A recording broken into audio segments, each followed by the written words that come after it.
យ៉ាងដើម្បីអូនវ័យវ័យព្រុំ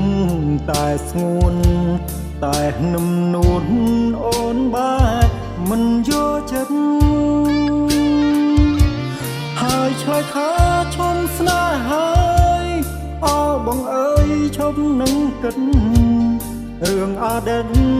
គ្មានន័យទៀតឡើយគ្រប់យ៉ាងដើម្បីស្នេហ៍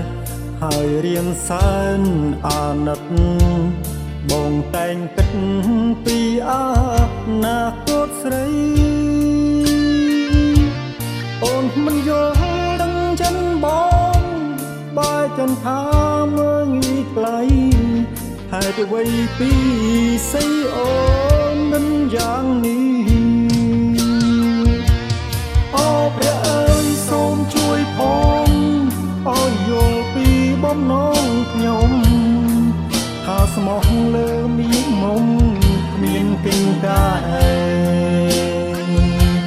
ទូលដឹងថាអូនសាវាតែចិនដាបងនៅស្មោះភក្តីស្នេហ៍ចំពោះអូនលោកស្រីលោកស្រីថ្ងៃក្រអូននឹងបានយល់រែងខ្វាយខ្វល់គំនិត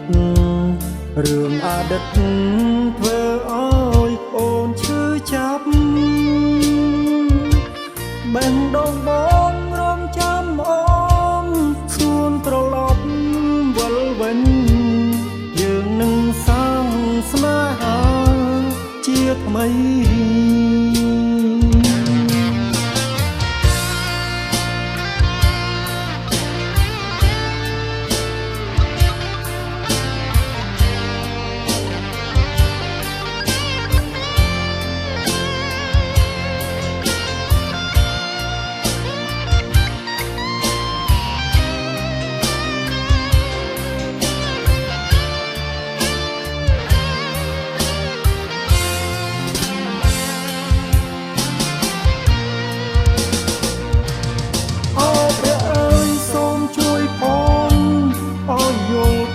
បំណងខ្ញុំ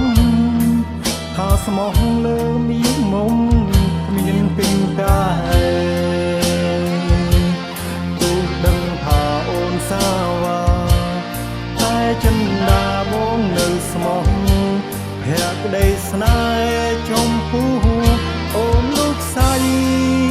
លោកស្រី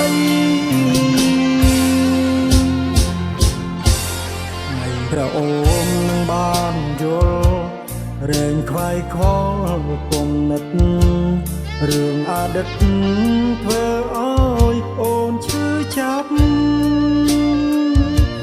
បេះដូងបងរំចាំអូនសួនត្រឡប់វិលវិញយើងនឹងសាងស្នេហាជាថ្មី